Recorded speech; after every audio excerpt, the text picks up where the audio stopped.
Okay, so part 2 of the video on theme 2, the exam paper.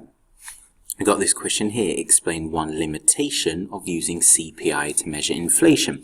CPI is what is used currently by the Bank of England. It's the average basket of goods that an average family consumes. There's a few issues with CPI. The first one is that it's an average family. Well, there is no such thing as an average family. It doesn't take into account different consumers' tastes, doesn't take into account minority groups. They might like different things, so therefore it's unrealistic. Second thing you could say is that it's only calculated, this average basket of goods, once a year, which means that it can be outdated quite quickly. What if a new product arrived at some point during the year? That would not be involved with the basket. Or a third point you could say is CPI does not take into account house prices, in terms of it doesn't take into account spending on mortgages or rent. Now this is a bit of a problem because a large percentage of consumers' income goes on mortgages and rent. Therefore, you're missing a big chunk of what they usually spend their money on. Any one of those would be a correct answer.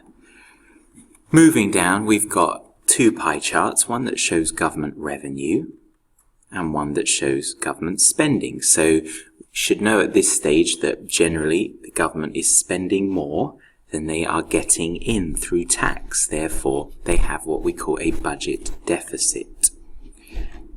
First question is saying, from looking at the chart, which one can we work out? Well, this is basically a maths question, and without going through all the calculations, the answer is basically D, which you can work out from looking at the numbers on the pie chart. Second one, using the data in the two charts, calculate the size of the government's budget deficit. Right, so again, a calculation question.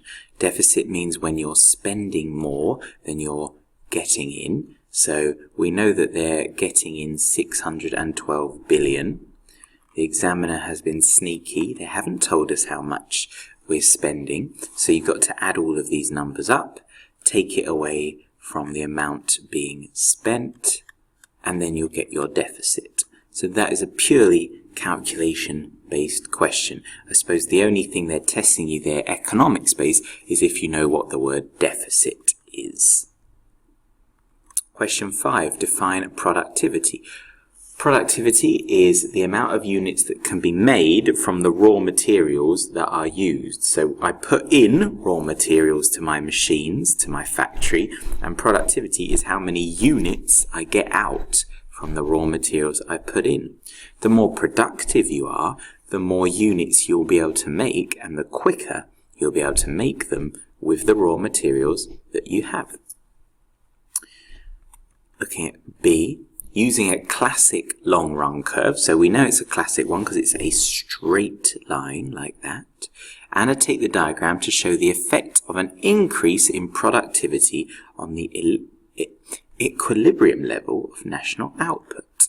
Right, well, if long run supply increases, it's going to move this way across like this. So I would draw a second line coming straight down here, and we can see that what happens is it will now hit the demand line at a lower price. So supply has increased in the long run, and as we know, as supply goes up, the average price of goods and services goes down. We then got this question here: which of the following is correct? And I would, without eliminating all of them, I will say that the answer here is A. Now, why is the answer A? The Keynesian long-run curve implies that an economy may have a negative output gap in the long run. Right. Why? Well, if you remember what a Keynesian one looks like, I'll draw it with the cursor. It's basically a straight line that then curves up, which is different to this one, which is just straight the whole time. Now, Keynesian long-run supply tells us that there is always spare capacity in terms of supply. That means suppliers are never working at full capacity, at least to start with. As demand goes up, they are able to produce more because they have spare capacity. It means that they're not working at the absolute maximum they could be. So if you're not working at the absolute maximum you could be, then that means that you're not producing as much as you potentially could be, which means the economy is not producing as much as you potentially could be, which means you have a negative output gap. Output gap is the difference between how much you're currently producing and the maximum that you could do. So if you imagine it on a PPF, it would be anywhere below the line. We're producing products, but we're not producing the maximum we could. That's a negative output gap. If you produce more than the maximum that you could be producing, that's called a positive output gap. So the answer is A. We then move on to section B, which is where they're going to give you some graphs, some case study information, and you have to work out the answers from there. So we've got a graph showing us consumption, we've got a graph showing us the dollar versus the pound exchange rate, and then we've got a small case study about British pay, interest rates, that type of thing. So looking at question 1, explain what has happened to real annual business investment since 2008. So with reference to figure 1, here's figure 1. I can see here that investment since 2008, which is there, has dropped. It was during 2008 at about £140,000 million. It then dropped to about 120,000 million, and since then has stayed around the same amount. Now that would get you 2 out of the 4 marks. I'm explaining the numbers on the graph. I should also give a definition of what investment is. Investment is when businesses spend money to buy capital goods in order to increase their productivity and in order that they can supply more. So it's businesses spending money purchasing capital goods in order that they can supply more products. That would get me 4 marks. I've given a definition and I've said what the numbers are all about. It says, with reference to figure 2, explain the likely effect of an appreciation of the pound against the dollar in terms of imports and exports. Right, well, we've got to use the information from figure 2, and what I can say is that the pound has risen against the dollar, so it's got stronger in the last few years. It's now up to about $1.67 to £1. So as the pound gets stronger, we would say that exports to America would go down. Why? Because Americans would find that the British products are more expensive. They're getting more expensive. So demand for British exports in America would go down. However, as the pound is getting stronger, this also means that businesses in the UK can import more from America because they will find that the products in America are now getting cheaper. So exports to America go down, but imports from America would go up.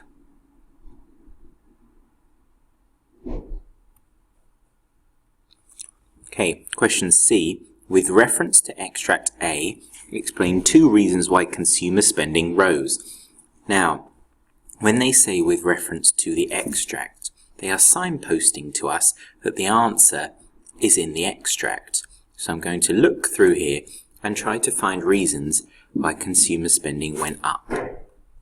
Well, if I look here at this paragraph, it tells me essentially what the answer is. It says that the answer is cheap credit, the Bank of England lending scheme, and rising consumer confidence. Now the question's asking me to discuss 2. I've got 3 points here, so I can just choose any 2 of them. Consumer confidence. As consumers feel more confident in the economy, this means that they are confident about the future of the economy, and they're also confident about their jobs, that they're not going to lose their jobs, that they're going to continue earning money. As consumers feel more confident, it will lead to them increasing their spending, and so consumption will go up. That's the first one. Second one, I'm going to choose this particular lending scheme, the FLS, and it actually explains to me loans would become more available and interest rates on them would be lower. So if interest rates are lower, then that means that those who do have mortgages will find that they're spending less on repayments every month, which means they have more disposable income, which means they'll spend more in the economy. Consumer spending goes up. Or you could say, because interest rates are low, it also encourages consumers to get more loans. And so again, they get loans and therefore they're spending more money in the economy. They're using the money from the loans to spend money in the economy. Question D. Assess the importance of interest rates in determining the level of business investment in the UK. Right. So assess how important. We could start by saying interest rates are the reward that one gets from saving and the amount of money that you have to pay back on top of a loan. Businesses might need interest rates because when they are, well, not need interest rates, but are involved with interest rates, because if a business is looking to expand, they want to invest money and buy capital, they may need a loan. And in order to help this investment. So they're going to be considering getting a loan based on the interest rates. So if interest rates are low, then this will mean that businesses are more likely to borrow money and therefore expand and invest. So this can then have an effect on aggregate demand. However, if we could try and link it to the case study, we can see here that it says, even when interest rates were low, with this scheme, lending to businesses was disappointing. So you could use the case study by saying, even when interest rates were low, business investment actually didn't increase. So there must be other factors that involve investment, not just interest rates. You could say there are other important factors that cause a business to invest, not just interest rates, for example, animal spirit and business confidence. If businesses don't feel confident within the economy, they won't invest, even if interest rates are very low. If we look down the case study, we can also discover that low interest rates can lead to inflationary pressure, because more spending means more inflation, more demand pull inflation. Now this can then increase the wages that consumers need, because think about it, if inflation goes up, then therefore everything gets more expensive, so workers will demand more money. Now lower interest rates then can have a knock-on effect to a business, and in the long run, not in the short run, in the long run can cause wages to increase, which means then businesses will have less money to spend, their costs go up and supply will go down.